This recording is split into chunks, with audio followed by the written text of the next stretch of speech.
Ok, el otro tema que me encargaron conversar con ustedes es el de asma bronquial. La definición de asma es el de una enfermedad heterogénea que usualmente está caracterizada por inflamación crónica de la vía aérea.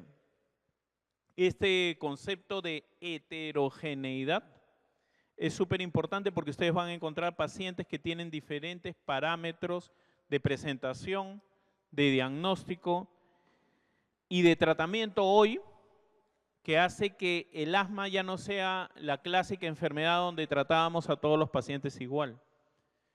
Usualmente caracterizada por inflamación crónica, esta inflamación es una inflamación especial que responde fundamentalmente al comportamiento del linfocito TH2. Está definida por una historia de síntomas respiratorios como sibilancias, dificultad respiratoria, opresión torácica y tos, que puede variar en el tiempo, que puede variar en intensidad y que además tiene una limitación variable al flujo aéreo. Hay mucha gente que se ve afectada por asma bronquial. Se supone que hay más de 300 millones de personas en el mundo que tienen asma bronquial. Y que además hay más de 250.000 muertes asociadas por año. Uno puede pensar que el asma no mata a la gente y todavía, lamentablemente, hay personas que mueren por asma bronquial. Los rangos de prevalencia global están entre el 1 y el 18% de la población. Ustedes pueden ver que acá el Perú tiene una prevalencia de asma bastante alta. En los países pobres, con rápida urbanización y desarrollo, las tasas de asma bronquial se han incrementado de manera muy significativa. Y estos incrementos han sido reportados a través de todos los continentes. Actualmente asma es la 25ª causa de disabilidad ajustada a años de vida perdidos. Su carga de enfermedad es comparable a la que produce diabetes mellitus. Cuando ustedes buscan en Medline asma y Perú van a encontrar que hay 45 artículos. De acuerdo a estos, ISAC es una encuesta mundial de sintomatología de asma. Un cuestionario además con videos que evalúa tanto a pacientes como a cuidadores para saber si estos tienen síntomas compatibles con asma. El primer ISAC realizado en el Perú lo hizo el doctor Pascual Chiarella en Surco y reveló que el 23% de la población adulta y niños y adolescentes en esa zona, en el Perú en general, tenían síntomas compatibles con asma, lo que nos colocaba entre las 4 primeras ciudades del mundo en tener asma bronquial. El diagnóstico de asma, sin embargo, en estudios basados en población sigue siendo desafiante. Este es un último estudio, así como les presenté el de POC, también hecho por el grupo Crónicas de Cayetano, ¿no? Donde ellos decían de que la utilización y la exposición de combustibles de biomasa incrementaba la prevalencia de asma en las poblaciones en las cuales se estudiaron. El asma, además, es la mayor causa de ausencia escolar y laboral en el mundo. El gasto de los cuidados en salud por asma bronquial es muy alto. Las economías desarrolladas gastan entre 1 a 2% del presupuesto de salud en asma. El asma que no se controla, además, es muy cara. Y la inversión en medicación preventiva es probable que produzca disminución de los costos del presupuesto y la atención en la emergencia. Es el mismo estudio que les presenté antes, donde por asma en el Perú se gasta más todavía que por enfermedad pulmonar obstructiva crónica. Para los americanos, las crisis de asma es la causa número 11 de visitas a la emergencia. 1.5 millones de emergencia al asma, 20 a 30% requieren hospitalización, con lo cual los costos se incrementan de manera bien importante. Para los pacientes en crisis los costos son de $600, para los estables de $170. ¿Cuál es la historia del asma? Sir William Osler, que es considerado como el padre de la medicina interna moderna, lo describió de manera espectacular hace más de 100 años y si ustedes revisan la definición que él pone, prácticamente es idéntica a la que uno podría tener hoy. Él decía que son espasmos de los músculos bronquiales, hinchazón de la membrana mucosa bronquial, una forma especial de inflamación de los bronquiolos más pequeños. La fiebre de Leno tiene mucha similitud con el asma, la afección corre en familias, la enfermedad frecuentemente empieza en la niñez y a veces continúa hasta la vejez, es bizarra y tiene una extraordinaria variedad de circunstancias. El conocimiento actual nos dice de que nuevamente fenotipos, genotipos, endotipos hace que tengamos diferentes clústeres de pacientes asmáticos y él lo describía bastante bien. Y tiene el esputo como distintivo una masa redondeada gelatinosa que en realidad constituyen los espirales de Kurzmann y los cristales de Leyden. Toda esa definición uno puede firmarla hoy día, prácticamente bastante bien. Entonces, junto con ello se han evolucionado los tratamientos, pero los tratamientos, todos los tratamientos, la gran mayoría de tratamientos, especialmente de los broncodilatadores, han nacido a partir solamente de dos plantas. Las que han nacido de Datura stramonium, que van por la vía colinérgica, y los que han nacido de la adrenalina, que van por la vía adrenérgica. Y de ahí nacieron los primeros tratamientos, especialmente los tratamientos inhalados. Los primeros tratamientos eran cigarrillos de atropina. Entonces, eran extraordinariamente extraño que un paciente fumara para tratarse de asma bronquial. Hasta la aparición en la década del 70 de los inhaladores como los conocemos ahora. Perdón, en la década del 60 aparecieron los primeros eran no selectivos, eran beta-2 agonistas no selectivos y por lo tanto producían efectos alfa muy altos, los pacientes tenían gran taquicardia y desde entonces pues los pacientes tienen ese temor y ese miedo que felizmente disminuye pero todavía subsiste en los pacientes de que no, el inhalador me va a dar taquicardia, me va a hacer daño al corazón, me estoy metiendo una droga, que hace todavía que las creencias de las personas no lo utilicen de manera completa. Históricamente, al principio se creía que el asma era una combinación de inflamación y de remodelación. Este concepto fue introducido por Ehrlich al descubrir los mastocitos y que además había hiperreactividad de la vía aérea. El concepto fisiopatológico ha ido variando en el tiempo porque al principio se creía que el fenómeno principal era la hiperrespuesta y hoy día, o hasta hace poco a hoy, la inflamación es la que ha dominado la fisiopatología y que además esto estaba asociado con alergia. Pero Proudnitz descubre una sustancia que la llamó reagina, que era una sustancia en el suero que era capaz de transmitir sensibilidad a un alergeno específico de un individuo a otro, para que después estos señores japoneses en el año 68 en el Hopkins descubrieran una sustancia que realmente era la inmunoglobulina E, que estaba íntimamente ligada al tema de las alergias. Recién a finales de los 80 se comienza a entender cómo era la cascada alérgica, con una fase rápida de respuesta, como se conoce hoy, además, y luego con una fase tardía, ¿no? Esto permitió entender muchísimo más lo que estaba sucediendo. Entonces, el paradigma convencional de la patogénesis del asma nos lleva a pensar de que hay una alergia, nos llevó a pensar que había una alergia que conducía a inflamación, que finalmente llevaba a remodelación de la vía aérea, y era así como se producía este fenómeno, en medio del cual había hiperreactividad bronquial. Por lo tanto, el tratamiento fue dirigido directamente hacia prevenir o hacia suprimir la inflamación. Entonces, en ese momento es que se comienza a utilizar por primera vez los corticoides inhalados. Ya los corticoides en general, la cortisona en la década del 40 se habían utilizado como cortisona para tratar artritis reumatoide. Pero recién bajo la forma inhalada se comienzan a utilizar en la década del 70, donde con los conceptos emergentes de inflamación asmática comienzan a surgir. Uno piensa que a partir del mastocito se estimula al eosinófilo a liberar una serie de mediadores inflamatorios, dentro de los cuales destaca la proteína básica mayor, la proteína básica eosinofílica, y que esta a su vez trae como consecuencia otros mediadores inflamatorios que finalmente van a producir daño en la mucosa, inflamación, etc.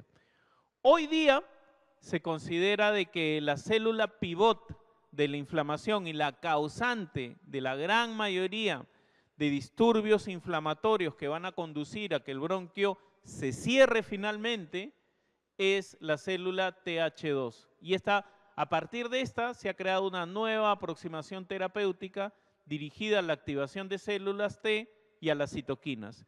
Todas las nuevas drogas que vamos a ver en tratamiento para el asma, especialmente para el asma estable, van a estar dirigidas contra estas células. Y por lo tanto, los objetivos del tratamiento del asma a largo plazo son el control de los síntomas, que significa conseguir un buen control de los síntomas y mantener niveles de actividad. ¿Por qué se habla de control y por qué no se habla de curación? Los pacientes frecuentemente a ustedes les van a preguntar, doctor, ¿me voy a curar de mi asma? A la luz del conocimiento actual, no existe curación del asma.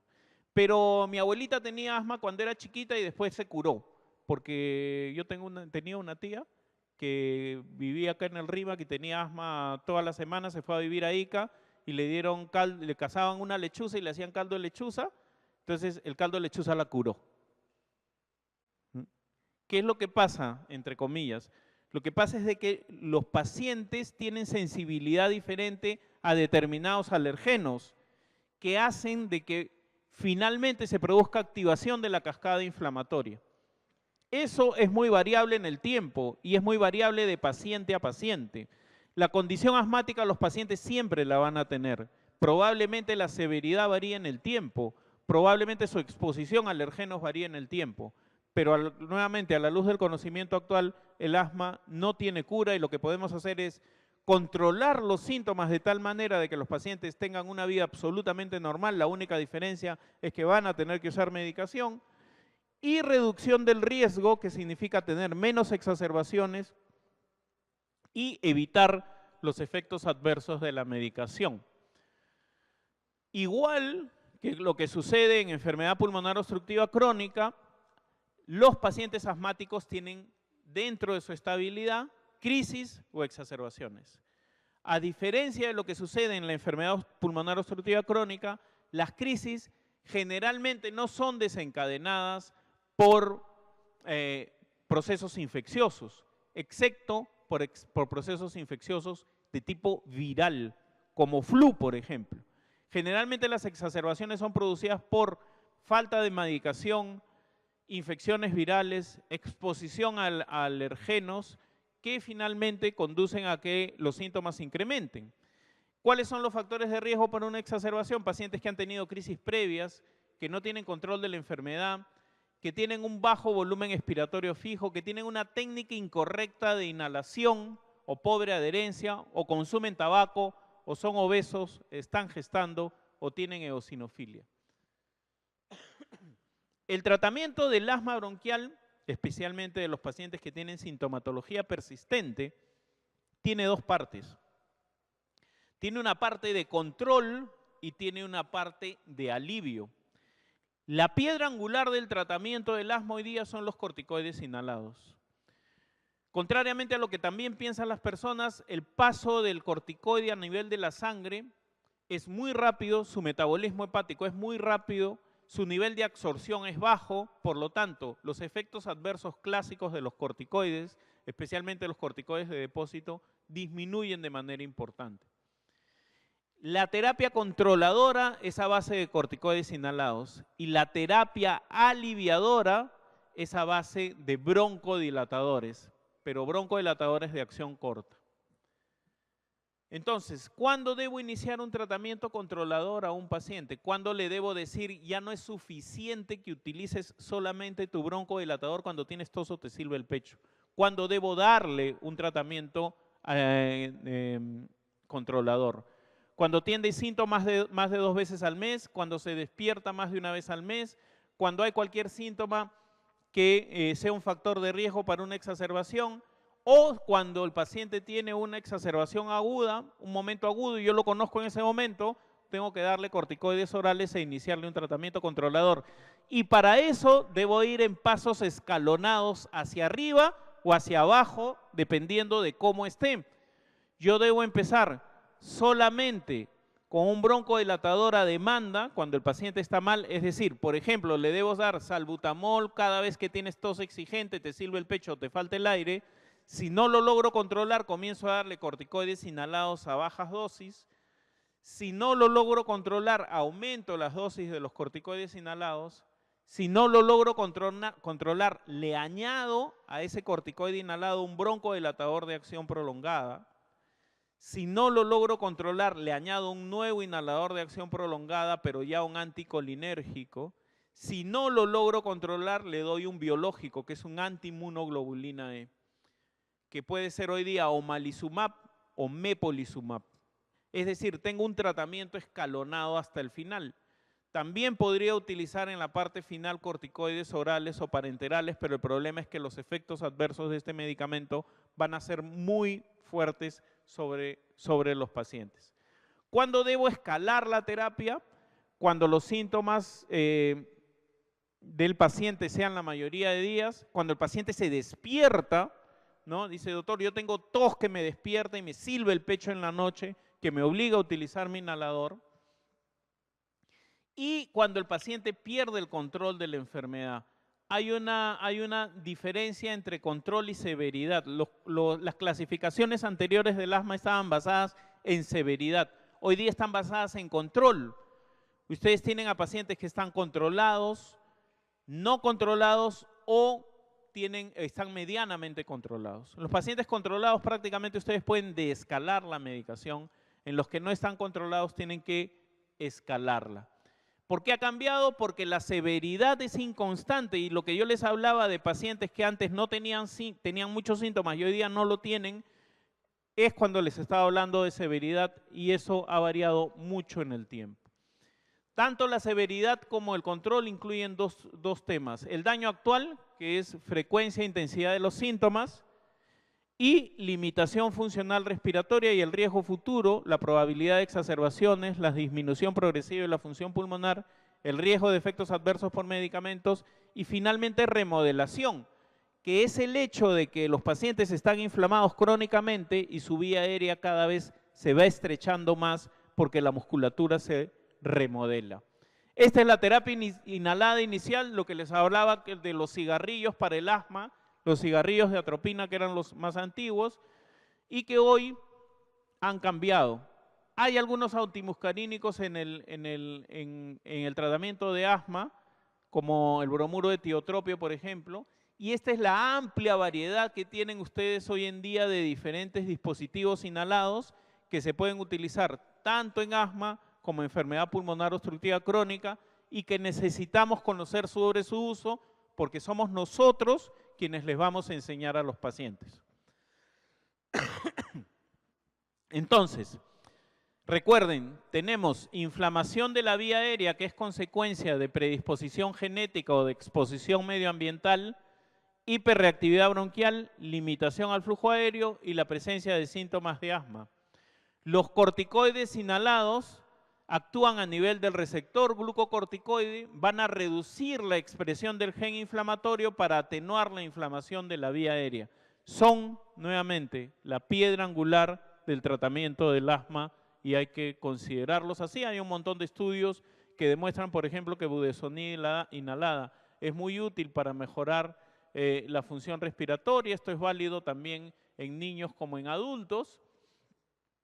Y el riesgo al que se exponen a los pacientes es relativamente bajo. Por ejemplo, suprimir el cortisol es un tema relativamente muy bajo, de tal manera que son medicamentos que son bastante seguros.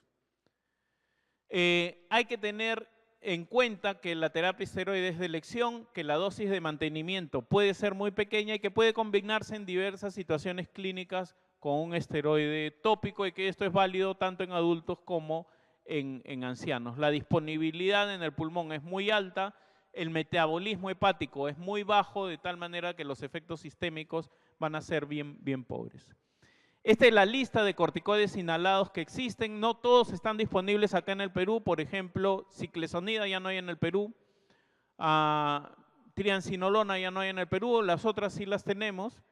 Y estas son las dosis en las cuales uno puede manejarse entre leve, moderado y alto para el manejo de los pacientes. Sin embargo, igual que ayer les recuerdo que los inhaladores pueden tener, corticoides pueden ocasionar candidiasis oral, tos en el momento de la inhalación, ronquera y disfonía. Y potencialmente, si uno no los utiliza bien, pueden suprimir el eje suprarrenocortical, mayor osteoporosis y fracturas óseas. Y hay algunos pequeños estudios de retardo de crecimiento en niños que significa que el paciente cuando llega a los 18 años ha crecido 1 centímetro menos de lo que debería, el cual tiene bastante poca importancia. Han demostrado ser muy eficaces y por lo tanto son muy interesantes en el tratamiento del asma bronquial. Siempre recuerden que el primer paso es iniciar con un beta-2 agonista de acción corta, por lo tanto el tratamiento debe ser bien ajustado en los pacientes. No sé si tienen alguna pregunta hasta ahí. ¿Tienen alguna pregunta? Ok, gracias.